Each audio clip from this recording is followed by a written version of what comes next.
Welcome to H for study. मैं हूं आपके साथ प्रियंका मैम। आज मैं लेकर आया हूं मैं आपका सेकेंड लेक्चर जो कि है सैंपल पेपर बेस्ड, जो आपका न्यू सैंपल पेपर आया है 2025 टू 2026।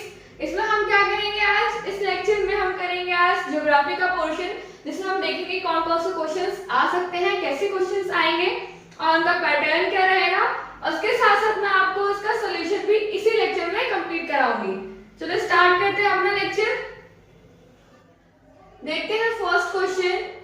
ये आपका सेक्शन बी है ज्योग्राफी, जिसमें आपके 20 मार्क्स के क्वेश्चन आएंगे, कुछ 1 मार्क्स के, कुछ 2 मार्क्स के, कुछ 3 मार्क्स के एंड देन 5 मार्क्स के। एंड मैप भी जो है आपका ज्योग्राफी का इसी पोर्शन में रहेगा।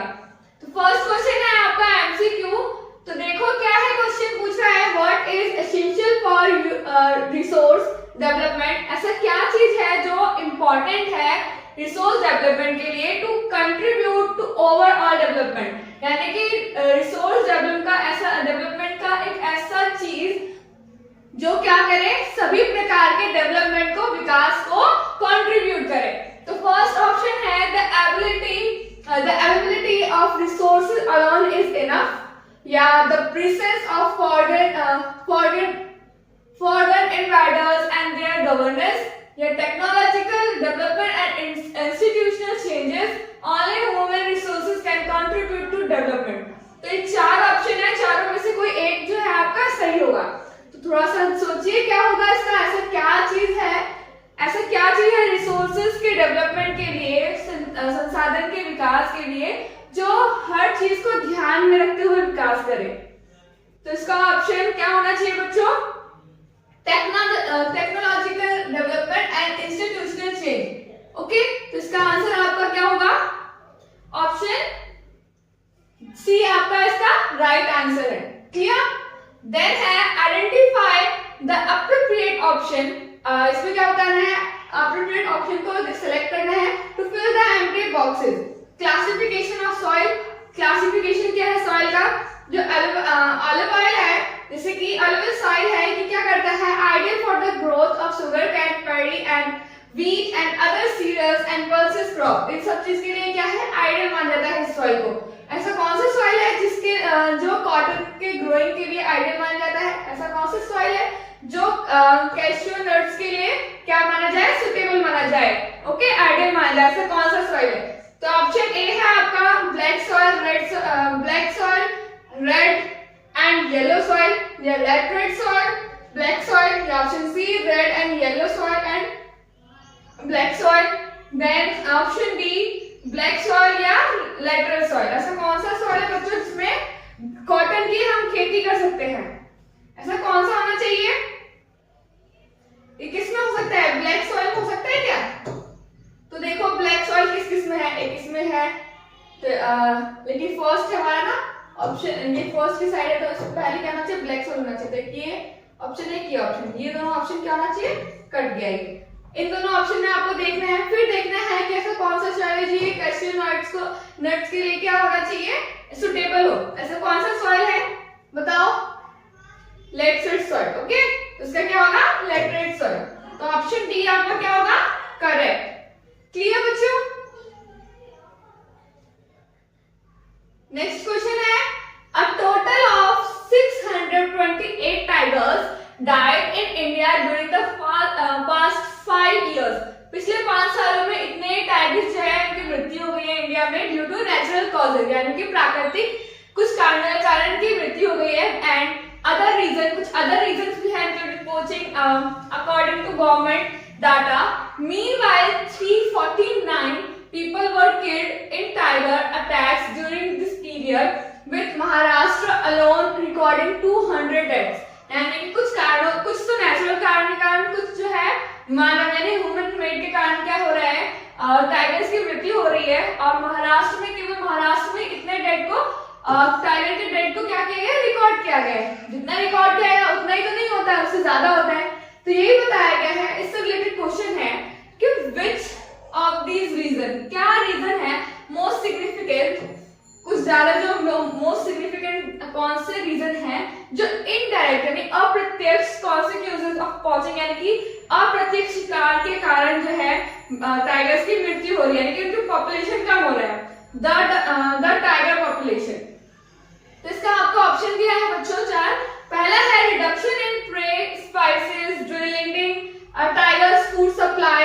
increase in human wildlife conflict in protected areas, rise in the tiger population, a decrease in tourism revenue in national parks. ये कौन से इनडायरेक्ट शिकार के क्या होने हैं? ऐसा कौन सा कारण है सिग्निफिकेंट इनडायरेक्ट कॉन्सिक्वेंसेस है of pausing on the tiger population? Tiger की पॉपुलेशन क्यों कम होती जा रही है? ऐसे कौन से अप्रत्यक्ष शिकार कारण है? तो क्या होना चाहिए? Reduction in the prey species, dwindling tigers food supply. Clear? तो इसका आंसर आपका ऑप्शन ए है. Option A, reduction in prey species leading to the tigers dwindling food supply. Then है आपका based on the classification of the forest के यानी जंगलों का जो क्लासिफिकेशन किया गया है, which of the following statement would most likely apply to state like Jammu and Kashmir, Andhra Pradesh and Kerala? इन जैसे राज्यों में ऐसा क्या चीज है, किस कारण से हम कौन से स्टेटमेंट को हम देखेंगे कि किस वजह से जो है बेस्ड ऑन जैसे क्लासिफिकेशन किया गया है, जंगलों का वर्गीकरण किया गया है, इन राज्यों के अकॉर्डिंग कौन सा स्टेटमेंट करेक्ट है? These states mostly have forests managed as reserved and protected forests for conservation. Okay, then we have they rely on unclassed forests and local community management for forest conservation. या फिर option C, they have forest resources and primarily focus on industrial development. Yeah, there are no classified forests and forest management is entirely left to private ownership. First में बताया गया है कि जो ऐसे राज्य हैं इनमें जो फॉरेस्ट है वो रिजर्व एंड प्रोटेक्टेड फॉरेस्ट में बांटा गया है, किस चीज के लिए? कंजर्वेशन के लिए, संरक्षण के लिए. देन ऐसे फॉरेस्ट है जो क्या है? अनक्लास है, लोकल कम्युनिटी के लिए दे रखा है. ठीक है. देन है they have forest resources primary focus on industrial development. यहाँ पे जो फॉरेस्ट है वहाँ के जो रिसोर्सेज फॉरेस्ट रिसोर्सेज है वो केवल किसके लिए फोकस किया गया है? इंडस्ट्रियल डेवलपमेंट के लिए किया गया है, या इंडस्ट्रियल डेवलपमेंट के लिए किया गया है, या फिर there are no classified forest. या फिर यहाँ पे कोई भी तरह का वर्गीकरण नहीं है फॉरेस्ट में यानी जंगलों में, और इनका जो जंगलों का जो मैनेजमेंट है वो किसके हाथ में है? किसके? प्राइवेट ओनरशिप है. तो इसका क्या आंसर होना चाहिए? कैसे राज्य में? जम्मू एंड कश्मीर, आंध्र प्रदेश एंड केरल वाले राज्यों में ऐसा क्या स्टेटमेंट्स के लिए सही है? क्या वहां पर फॉरेस्ट का क्लासिफिकेशन नहीं किया गया है? क्लासिफिकेशन किया गया है तो केवल प्राइवेट ऑनरशिप के लिए है, ऑप्शन डी. या फिर ऑप्शन बी देखें तो हम फॉरेस्ट के जो जितने भी रिसोर्सेज हैं, सॉरी जितने भी अनक्लास्ड फॉरेस्ट हैं वो केवल लोकल कम्युनिटी के लिए है ताकि जंगलों का संरक्षण हो सके. या फिर ऑप्शन सी, फॉरेस्ट रिसोर्सेज तो है जो केवल किसके लिए है? किस चीज के लिए फोकस किया गया है? इंडस्ट्रियल डेवलपमेंट के लिए फोकस किया गया है. तो इसका आंसर क्या होगा बच्चों? Option A, these states mostly have forests managed as reserved and protected forest in conservation for conservation यानी संरक्षण के लिए जो है वहाँ ऐसे स्टेट्स में क्या किया गया है? फॉरेस्ट को क्लासिफाई किया गया है, मैनेज किया गया है ताकि वहां पे क्या हो सके? संरक्षण हो सके. देन है आपका which one of the following states, ऐसा कौन सा स्टेट है जहां पे क्या कंपलसरी कर दिया गया है? रूफ टॉप वाटर हार्वेस्टिंग यानी कि छत पर जो पानी होता है, बारिश की वर्षा का जल होता है उसको हम क्या कर सके? बचाव कर सके. ऐसा कौन सा राज्य है? हरियाणा, पंजाब, असम एंड तमिलनाडु. ऐसा कौन सा राज्य है बच्चों? Option D is Tamil Nadu. Tamil Nadu में कंपलसरी कर दिया गया है रूफ टॉप वाटर का हार्वेस्टिंग यानी कि वर्षा के जल जो छत के ऊपर जो होते हैं उनको क्या कर सके? हम संरक्षित कर सके, उसका बचाव करें ताकि जो है पानी की कोई भी किल्लत ना हो. Clear? Then which of the following statement, ऐसे कौन से स्टेटमेंट है best evaluates the overall goal of the प्रधानमंत्री कृषि संचय योजना? जो प्रधानमंत्री कृषि संचय योजना बनाई गई है ऐसी क्या चीज है, क्या गोल को लेकर इन्होंने ये चीज बनाई है? ओके, फर्स्ट है addressing the negative ecological effect of large dam by reducing water uses, या to provide better irrigation system and sustainable water conservation practices for farmers या shifting farmers from traditional crops to more commercial water intensive crops या preserve the natural river flow and prevent the fragmentation of aquatic ecosystem। यानी कि first है आपका ऐसी चीजों को लेकर है जो डैम बनाए जाते हैं, उससे क्या होता है, जो पानी हो जाता है, जो डैम के कारण जो पानी होता है उसको हम वाटर यूजेस के लिए कर सके, या फिर टू प्रोवाइड बेटर इरिगेशन, इसलिए बनाया गया है ये कृषि संचय योजना, ताकि जो इरिगेशन का जो है यानी कि सिंचाई का जो है उसका बेहतर से बेहतर हम उसका यूज कर सके इरिगेशन के लिए, और सस्टेनेबल यानी कि आगे आने वाले भविष्य में जो है इसका सर्वांगीण विकास हो सके पानियों का फार्मर्स के लिए। एंड देन है शिफ्टिंग फार्मर्स जो ऐसे लोग होते हैं, शिफ्टिंग फार्मर्स जो करते हैं from traditional crop to more commercial, ऐसे जो किसान हैं जो शिफ्टिंग फार्मर्स होते हैं जो ट्रेडिशनल क्रॉप्स की जगह क्या करें, वो ज्यादा से ज्यादा किस चीज की उगाई करें, कमर्शियल क्रॉप्स की उगाई करें, ठीक है, जिसमें पानी ज्यादा यूज होता है। देन है preserve the natural river flow, जो नेचुरल रिवर का फ्लो है उसको प्रिजर्व करने के लिए, बचाव के लिए, and prevent the fragmentation of aquatic ecosystem, जो जलीय जीव होते हैं उनके भी जो सिस्टम्स होते हैं अकॉर्डिंग जीवन जीने के लिए, उसको संभालने के लिए। तो इसका क्या मतलब था ये इस योजना का, तो क्या होना चाहिए बच्चों, टू प्रोवाइड बेटर इरिगेशन, इसलिए बनाया गया ताकि बेटर इरिगेशन के द्वारा, बेटर सिंचाई सिस्टम्स के द्वारा क्या कर सके हम, सस्टेनेबल वाटर कंजर्वेशन कर सके, यानी कि पानी का बचाव कर सके, ताकि जो है जो किसान जो है इसका अच्छे से अच्छा यूज कर पाए पानियों का। क्लियर? देन है राइस इज, आपका ये आपके क्वेश्चंस होंगे थोड़े 2 मार्क्स के। Rice is grown as a commercial crop Haryana में जो है चावल की खेती एक कमर्शियल क्रॉप के रूप में की जाती है, but sustenance crop in Odisha, लेकिन उड़ीसा में जो है इसका जो खेती होती है तो केवल अपने यूजेस के लिए होती है, पर्सनल यूजेस, कमर्शियल के लिए नहीं होती, ठीक है। Using your understanding of geographical factor, ऐसे क्या ज्योग्राफिकल फैक्टर जो हरियाणा और उड़ीसा को अलग करता है, क्लियर। एंड वहां की जो खेती है और जो हरियाणा की खेती है चावल की और जो उड़ीसा की खेती है तो उसमें क्या डिफरेंस है, ऐसा क्या चीज है, ऐसे क्या ज्योग्राफिकल फैक्टर है जो हरियाणा में चावल की खेती कमर्शियल के रूप में की जाती है और उड़ीसा में चावल की खेती की जाती है वो पर्सनल रूप के लिए की जाती है, यानी कि पर्सनल नीड के लिए की जाती है। तो ये बताना है इसमें, एंड इकोनॉमिक प्रैक्टिस भी बताना है, क्या क्या चीजें जो डिफरेंस है हरियाणा और उड़ीसा में। Explain why rice cultivation differs in these reasons, यानी कि इन 2 जगहों पर ऐसा क्या कारण है, इकोनॉमिक भी बताना है और ज्योग्राफिकल भी बताना है फैक्टर्स, कि ऐसा क्या कारण है जो हरियाणा और उड़ीसा के चावल की खेती में डिफरेंस करता है। क्लियर? तो हम देखेंगे क्लाइमेट एंड इरिगेशन के थ्रू हरियाणा एंड उड़ीसा में। तो हरियाणा एंड पंजाब है वेल डेवलप्ड, यानी यहाँ पे जो है बच्चों वेल डेवलप्ड इरिगेशन सिस्टम है, क्योंकि यहाँ पे पानी हमें दूर से लाना नहीं पड़ता, वहाँ पे क्या है ऑलरेडी कैनल है, irrigation for the Sutlej Yamuna link canal, okay. यहाँ पे जो नदियां बहती है वहां से क्या होता है पानी इजीली जो है इरिगेशन सिंचाई के लिए, चावलों के लिए, जैसे पता है जो चावल की खेती होती है, धान की खेती होती है, उसमें ज्यादा से ज्यादा पानी की नीड होती है, तो इनके लिए क्या है ऑलरेडी इनके पास इरिगेशन सिस्टम बहुत अच्छा है, डेवलप है। इस कारण क्या होता है यहाँ पे वो लोग अच्छे से अच्छे चावल की खेती कर पाते हैं और उसे बेच पाते हैं, अपने नीड के लिए रख भी लेते हैं और बेच भी पाते हैं, यानी कमर्शियल जो है इनकी क्रॉप होती है, which allows for large scale 24 commercial cultivation of rice.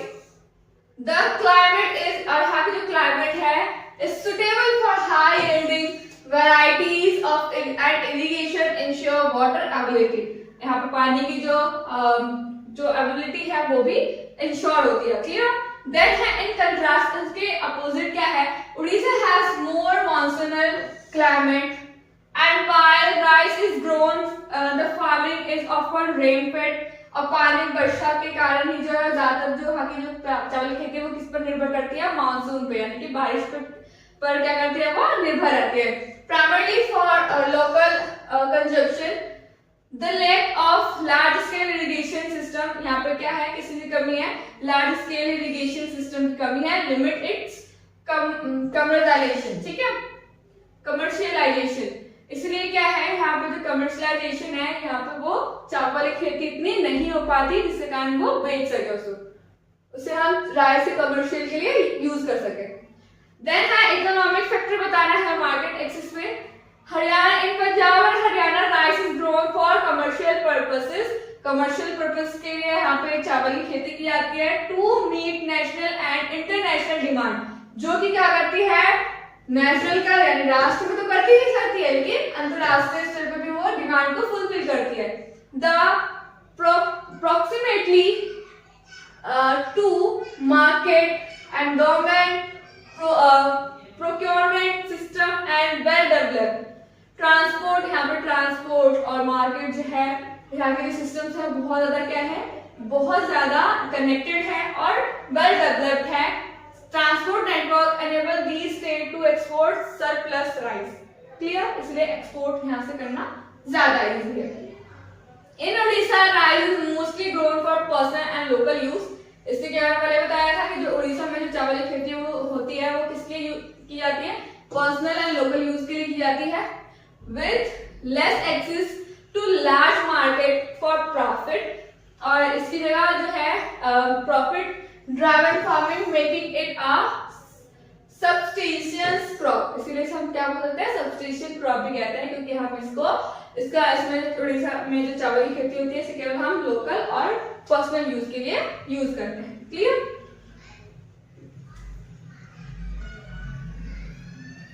Next है पर्सन पी, यानी कि पी नाम का पर्सन है, उसे willing to establish a mineral based industry, उसे क्या करना है, मिनरल बेस्ड इंडस्ट्री स्टार्टअप करना है, तो उसके लिए से किसी से सलाह ली है, he has been advised to set up a bauxite industry in Odisha, और किसी ने उसे सलाह दी है, एडवाइस दिया है कि तुम क्या करो, बॉक्साइट की इंडस्ट्री जो है स्टार्ट करो, कहाँ, उड़ीसा में करो, as a suitable way to make profitable venture, यानी कि अगर तुम उड़ीसा में करोगे तो ये क्या होगा, ये इंडस्ट्री होगी तुम्हारी बहुत ही ज्यादा प्रॉफिटेबल होगी, क्योंकि वहां का जो सर्कमस्टेंस है वो बिल्कुल इन चीजों के लिए सुटेबल है, उसका ऐसा कहना है। तो मैं देखना है analyse the possible reason behind the advice given to her, यानी कि जो भी ये एडवाइस दिया है किस कारण से उन्होंने ऐसा एडवाइस दिया है, तो देखते हैं। इसका आंसर है Orissa was a largest bauxite producing state, Orissa क्या है, एक ऐसा स्टेट है जहां पर सबसे ज्यादा बॉक्साइट की प्रोड्यूसिंग होती है इन इंडिया इन 2016 to 17। बताया है फर्स्ट पंचापतमली एक जगह है, डिपॉजिट्स इन कोरापुट डिस्ट्रिक्ट, ठीक है, कोरापुट डिस्ट्रिक्ट है उड़ीसा में, are the most important bauxite deposit in this state में क्या ये जगह है जहां पर जो है बॉक्साइट की जो भी प्रोड्यूसिंग होती है वो सबसे ज्यादा यहाँ पे होती है। Aluminium is an important metal, aluminium भी क्या है, एक इम्पॉर्टेंट मेटल है, because it combines the strength of metal such as iron, clear, then it is a good alternative to other metal due to its extreme lightness, and fourth है also has good conductivity and great malleability, clear. इन सब चीजों के कारण इन्होंने क्या किया है, उड़ीसा को एक अच्छा जगह बताया है ताकि वो क्या कर सके, यहाँ पे अपनी मिनरल की इंडस्ट्री जो है स्टार्टअप कर सके। इसके अलावा ये बच्चों अगर आपको और भी कुछ पता है तो आप इसके अलावा भी कोई पॉइंट्स में ऐड कर सकते हैं, ठीक है। इसके और में है आपको question, coal is the most important and abundant fossil fuel in India. Justify the statement by relating the significant role it play the growth of the Indian economy in different form. यानी पहले हमें कोल के बारे में बताना है, इसके कुछ क्या बताने हैं, हमें सिग्निफिकेंट रोल बताना है जो इंडिया में वो प्ले करता है, देन बताना है कि कैसे ये इकोनॉमिक में भी इंपॉर्टेंट रोल निभाता है इसके डिफरेंट टाइप्स, कोल के डिफरेंट टाइप्स, ठीक है। तो क्या पहले बताना है आपको, सिग्निफिकेंस रोल बता दो कोल का। It is used for power generation, power generation के लिए हमें कोल की आवश्यकता होती है। Then to supply energy to industry, industry को हमें अगर सप्लाई करना है एनर्जी को तो हमें कोल की जरूरत होती है। As well as for domestic needs, यानी कि घरेलू नीड्स के जरूरतों के लिए भी हमें कोल की आवश्यकता होती है, ठीक है। इसके कुछ रोल आप भी इसमें ऐड कर सकते हैं। Then variety of coal type पर बताओ, coal is found in a variety of form, यानी जो कोल है बच्चों वो बहुत सारे फॉर्म में पाई जाती है, depending on the degree of compression and depth and time of burial, okay. ये किस पर डिपेंड करता है, कंप्रेशन दबाव पर डिपेंड करता है, कितना दबाव है, कहाँ पे पाया गया है, ओके। एंड टाइम के अकॉर्डिंग पता चलेगा कि कौन सा कोल जो है किस प्रकार का है। इसका टाइप ऑफ कोल देखो, पेट यानी कि decaying plant in swamps produce peat, यानी कि ये जो पेट है ये प्लांट्स के खुद्र होने के बाद जो है ये बनता है, which has a low carbon, यहाँ पे क्या है लो कार्बन पाया जाता है, most moisturise content and low heating capacity, okay. First ये, फिर lignite, it is a low grade brown coal, low grade का ब्राउन कोल होता है। Then which is soft with high moisture content. The principal lignite reserves are nearly in Tamil Nadu and are used to generation of electricity. Clear? Then bituminous coil that has been buried deep and subjected to increased temperatures. It is the most popular coal in commercial use. Commercial use के लिए हम इस coil का use करते हैं, bituminous का। Then anthracite is the highest qualified hard coal. Okay, quality यानी कि highest quality पर आती है, hard वाला सख्त जो है कोयला होता है, clear? Then आपका आएगा बच्चों केस स्टडी आएगा, आपको पहले ये रीड करना है, then इससे कुछ क्वेश्चन होगा उसको आपको उसको देखते हुए इसका आंसर करना है। It's a 4 marks question। इसको पहले आपको पढ़ने से बताया गया है कि जो ग्लोबल पॉपुलेशन है, सॉरी पॉल्यूशन है, प्रदूषण जो है भी है वो किस कारण है, इंडस्ट्रियल के कारण है, उसके कारण कितनी सारी चीजें होती हैं और कैसे ये लाइफस्टाइल को क्या करता है, इसमें सिग्निफिकेंट रोल निभाता है, क्लाइमेट चेंज होता है। देन पुअर पीपल ने बताया कि वो कैसे अपने आप को इसके पुअर पीपल यानी जो गरीब लोग होते हैं उनके ऊपर नेगेटिव इम्पैक्ट डालता है पॉल्यूशन, ओके। फिर जो है टाइम के साथ जो है ऐसी क्या चीजें हैं जो बीमारियां हैं पॉल्यूशन के कारण फैली, ओके। आपको पहले रीड आउट करना है, देन इससे क्वेश्चंस का आंसर भी देना है। फर्स्ट है, why do you think is global waste expected to increase by 2050? ऐसा क्या कारण है कि आप एक्सपेक्ट कर रहे हो बच्चों कि 2050 में जो है सबसे ज्यादा क्या होता है, जो पॉल्यूशन है वो इंक्रीज हो सकता है, वेस्टेज बताया ना। तो आपको देखना है किस कारण बताया गया है इसमें, देखते हैं इसका answer. Due to intensive material production and consumption, इतनी ज्यादा जो चीजें हम यूज करते हैं, कंजप्ट करते हैं, वो चीजें कहाँ जाएंगी, हमारे प्रकृति में, नेचुरल में ही तो रहेगी, नेचर में तो रहेगी। इसके कारण क्या होगा, जो वेस्ट है वो सबसे ज्यादा जो है वो इंक्रीज हो सकता है 2050 में। Then how do manufacturing industries cause pollution to different type?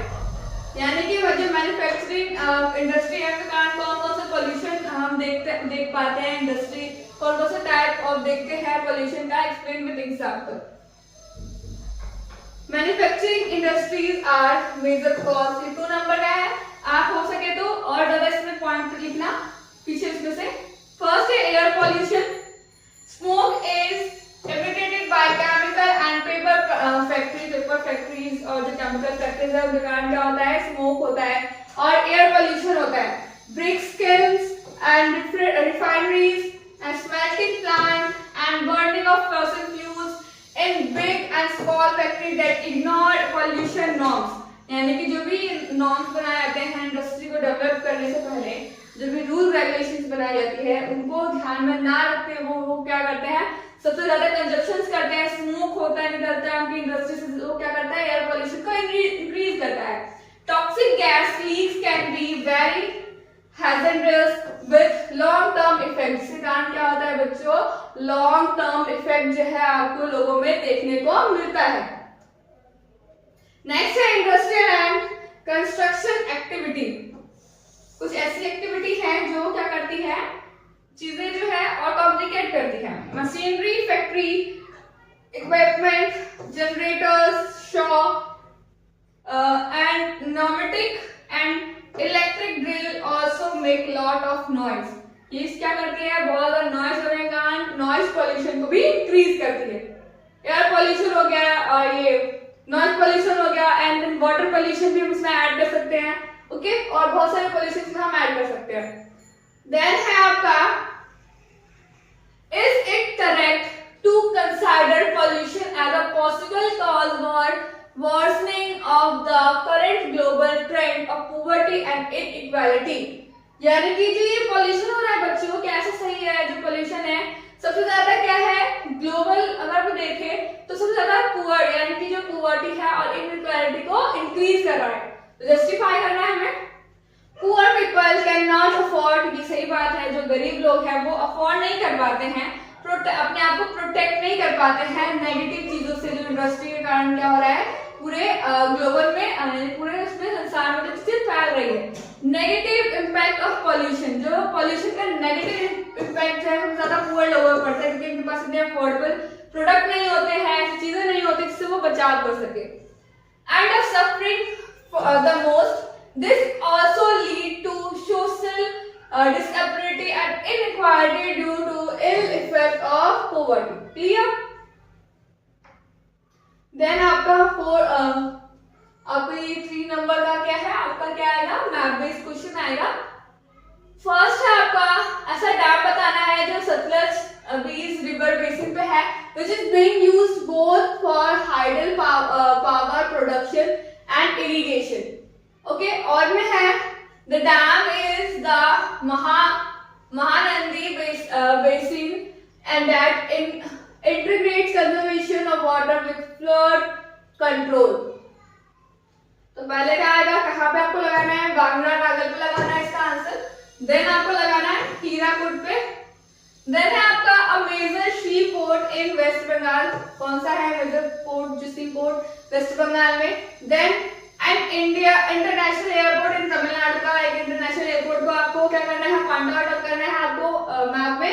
And international airport in Punjab, फिर इंटरनेशनल एयरपोर्ट इन पंजाब में आपको क्या करना है, टिक लगाना है। तो पहला हो गया हल्दिया फर्स्ट का वेस्ट बंगाल में, आप पॉइंट आउट कर सकते हैं। Then an international airport in Tamil Nadu, Tamil Nadu में Chennai, Meenambakkam. Okay, then है an international airport in Punjab, Amritsar, जिसका नाम है Raja Sansi Shri Guru Ramdas ji. Clear? I hope आपको ये सारा जो क्वेश्चन है ज्योग्राफी का समझ में आया होगा अच्छे से। अगर आप बच्चों 5th नंबर क्वेश्चंस में 2 नंबर क्वेश्चंस में अगर 2 नंबर का है तो 3-4 पॉइंट्स लिखोगे, और 5 नंबर का है तो 6-7 पॉइंट्स लिखोगे, तो ऑलरेडी आपके अच्छे से अच्छे मार्क्स जो है टीचर आपको देंगे।